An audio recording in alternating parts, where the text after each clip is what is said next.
என்னது போட்டிங்களா?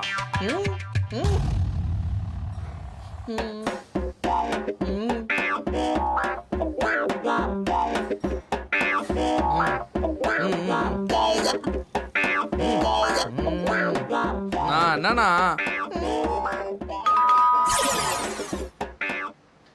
ஓ, calling bell அடிச்சு பிச்சை எடுக்கிற அளவுக்கு வந்துட்டீங்களா? பிச்சைக்காரனா? மா, நான் மிகப்பெரிய ரவுடி. யோகி பாபு தம்பி மாதிரி இருக்கான், இவன் ரவுடியா? உனக்கு 10 நாள் டைம் தரேன். அதுக்குள்ள இருக்கிற இடம் தெரியாம இடத்த காலி பண்ணி போயிட்டே இரு. இல்லைன்னா வச்சுக்க, உனக்கு இருக்கிற 5 இன்ச்சு ஆயில் ரேகைய 2 இன்ச்சா மாத்தி உனக்கு இங்கே சமாதி கட்டு போயிட்டே இருப்பான். என்னது, காலி பண்ணணுமா? எனக்கே சமாதி கட்டுவியா?